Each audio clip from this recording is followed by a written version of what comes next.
নেপালে ভারী বৃষ্টি থেকে সৃষ্ট বন্যা ভূমিধসে নিহতের সংখ্যা বেড়ে হয়েছে 218 জন। দেশটির পুলিশ জানিয়েছে, বন্যার পানিতে 29 সেপ্টেম্বর রোববার নেপালের রাজধানী কাঠমান্ডুর নিচু এলাকাগুলো প্লাবিত হয়। এ কারণে নেপালে ক্ষতিগ্রস্ত এলাকার স্কুল বন্ধ রাখার নির্দেশনা দেওয়া হয়।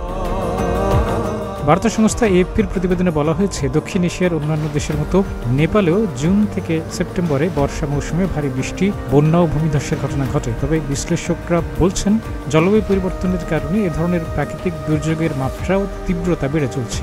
নেপালের পূর্ব ও মধ্যাঞ্চলের একটি বড় অংশ গত শুক্রবার প্লাবিত হয়। বেশ কয়েকটি নদীতে পানি বেড়ে যায়। নদীর তীরবর্তী এলাকায় দেখা যায় আকস্মিক বন্যা। বন্যায় দেশটির বিভিন্ন মহাসড়কের বড় ধরনের ক্ষয়ক্ষতি হয়েছে।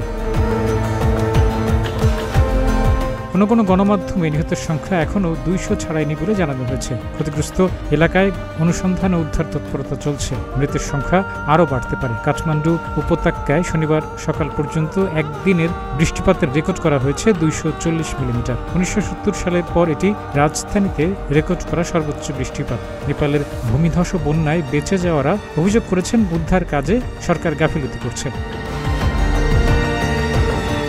বন্যার কারণে কাঠমান্ডু উপত্যকায় যান চলাচল ও স্বাভাবিক কার্যক্রম স্থবির হয়ে পড়েছে। ভারী বৃষ্টিতে কাঠমান্ডু উপত্যকার আশপাশ পুরোটাই প্লাবিত হয়েছে। গত 2 দশকের মধ্যে এটা রেকর্ড বলে জানানো হয়েছে। ভূমিধসের কারণে প্রধান সড়কগুলো বন্ধ হয়ে যাওয়ায় রাজধানীর সঙ্গে পুরো দেশের যোগাযোগ বিচ্ছিন্ন হয়ে পড়েছে।